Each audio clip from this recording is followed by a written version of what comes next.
Good morning. এখন বাজে 11টা minimum মনে হয়, দেখি নাই ঘড়ি 11টাই হবে। এই যে এখন হাতে থালা নিয়েছি রুটি আর তরকারি খাবো, তারপরে রান্না বসাবো। কারণ এই ঠান্ডার সময় আর হাত পা চলছে না, আর ইচ্ছা করছে না যে কোনো কাজকর্ম করি। তো চলো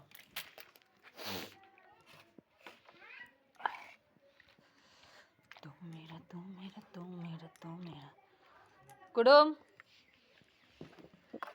এই কুটুম বাবু,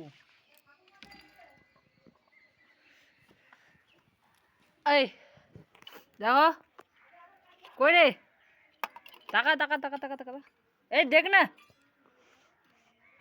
চলো, এ কোনো কথা শুনবে না, একে খাইয়ে আমি একটুখানি খাবো, তারপরে বসাবো রান্না, কারণ অনেক দেরি হয়ে গেছে আজকে।